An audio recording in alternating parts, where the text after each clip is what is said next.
Chapter 13. "I hope, my dear," said Mr. Bennet to his wife, as they were at breakfast the next morning, "that you have ordered a good dinner today, because I have reason to expect an addition to our family party." "Who do you mean, my dear? I know of nobody that is coming, I am sure, unless Charlotte Lucas should happen to call in, and I hope my dinners are good enough for her. I do not believe she often sees such at home." "The person of whom I speak is a gentleman and a stranger." Miss Bennet's eyes sparkled. "A gentleman and a stranger? It is Mr. Bingley, I am sure. Why, Jane, you never dropped a word of this, you sly thing." "Well, I am sure I shall be extremely glad to see Mr. Bingley, but good Lord, how unlucky. There is not a bit of fish to be got today. Lydia, my love, ring the bell. I must speak to Hill this moment." "It is not Mr. Bingley," said her husband. "It is a person whom I never saw in the whole course of my life." This roused a general astonishment, and he had the pleasure of being eagerly questioned by his wife and 5 daughters at once.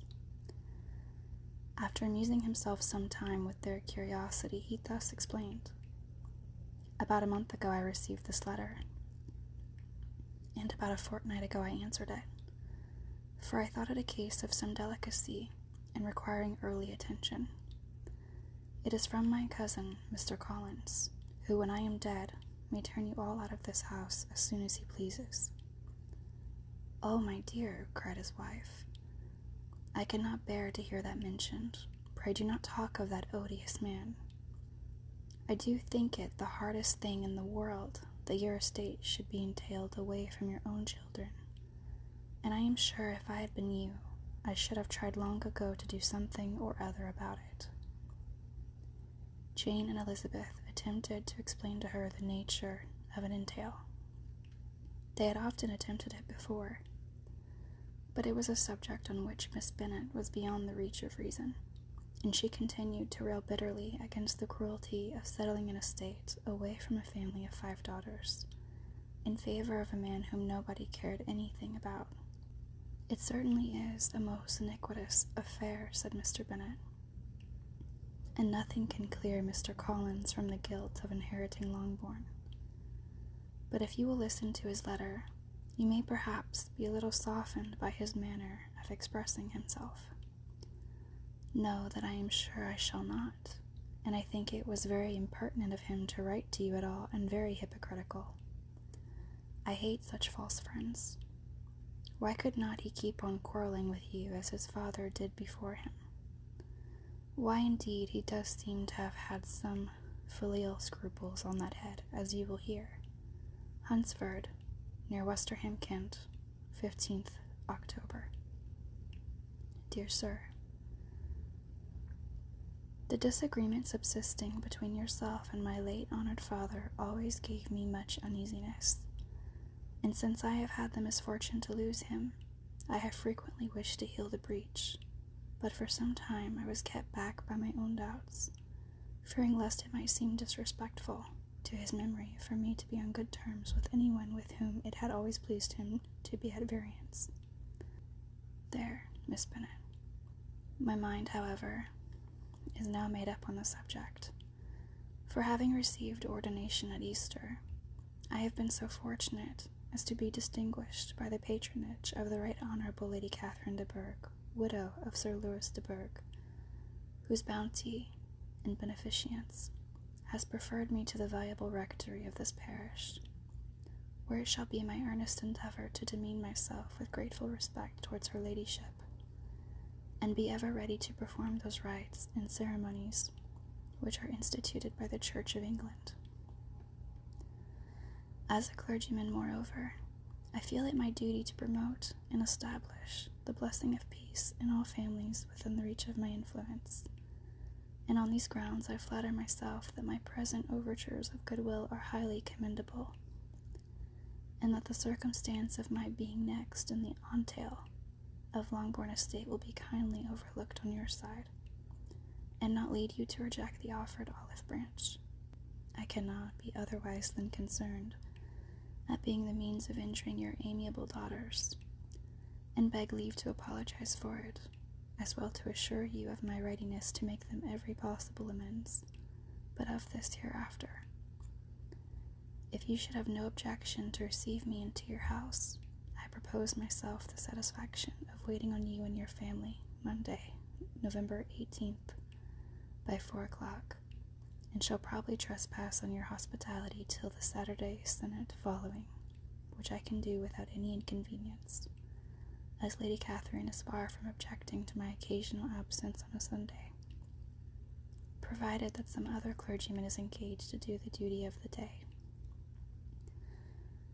I remain, dear sir, with respectful compliments to your lady and daughters, your well-wisher and friend, William Collins. At 4 o'clock, therefore, we may expect this peacemaking gentleman, said Mr. Bennet, as he folded up the letter. He seems to be a most conscientious and polite young man, upon my word, and I doubt not will prove a valuable acquaintance, especially if Lady Catherine should be so indulgent as to let him come to us again. There is some sense in what he says about the girls, however, and if he is disposed to make them any amends, I shall not be the person to discourage him. Though it is difficult, said Jane, to guess in what way he can mean to make us the atonement he thinks our due, the wish is certainly to his credit. Elizabeth was chiefly struck with his extraordinary deference for Lady Catherine, and his kind intention of christening, marrying, and bearing his parishioners whenever it were required. He must be an oddity, I think, said she. I cannot make him out. There is something very pompous in his style, and what can he mean by apologizing for being next in the entail? We cannot suppose he would help it if he could. Can he be a sensible man, sir? No, my dear, I think not. I have great hopes of finding him quite the reverse. There is a mixture of servility and self-importance in his letter which promises well. I am impatient to see him. In point of composition, said Mary, his letter does not seem defective.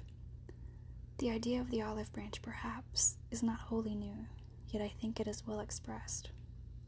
To Catherine and Lydia, neither the letter nor its writer were in any degree interesting. It was next to impossible that their cousin should come in a scarlet coat, and it was now some weeks since they had received pleasure from the society of a man in any other color. As for their mother, Mr. Collins' letter had done away much of her ill will, and she was preparing to see him with a degree of composure which astonished her husband and daughters. Mr. Collins was punctual to his time, and was received with great politeness by the whole family. Mr. Bennet indeed said little, but the ladies were ready enough to talk, and Mr. Collins seemed neither in need of encouragement nor inclined to be silent himself. He was a tall, heavy-looking young man of 25. His air was grave and stately, and his manners were very formal. He had not been long seated before he complimented Miss Bennet on having so fine a family of daughters, said he had heard much of their beauty, but that in this instance fame had fallen short of the truth, and added that he did not doubt her seeing them all in due time well disposed of in marriage. This gallantry was not much to the taste of some of his hearers, but Miss Bennet, who quarrelled with no complaints, answered most readily, "You are very kind, sir, I am sure, and I wish with all my heart it may prove so, for else they will be destitute enough. Things are settled so oddly. You allude, perhaps, to the entail of this estate. Ah, sir, I do indeed. It is a grievous affair to my poor girls, you must confess. Not that I mean to find fault with you, for such things I know are all chance in this world. There is no knowing how estates will go when once they come to be entailed. I am very sensible, madam, of the hardship to my fair cousins, and could say much on the subject, but that I am cautious of appearing forward and precipitate. But I can assure the young ladies that I come prepared to admire them. At present I will not say more, but perhaps when we are better acquainted." He was interrupted by a summons to dinner, and the girls smiled on each other. They were not the only object of Mr. Collins' admiration. The hall, the dining room, and all its furniture were examined and praised, and his commendation of everything would have touched Miss Bennet's heart, but for the mortifying supposition of his viewing it all as his own future property. The dinner, too, in its turn, was highly admired, and he begged to know which of his fair cousins the excellence of its cookery was owing. But here he was set right by Miss Bennet, who assured him with some asperity that they were very well able to keep a good cook, and that her daughters had nothing to do in the kitchen. He begged pardon for having displeased her. In a softened tone she declared herself not at all offended, but he continued to apologize for about a quarter of an hour.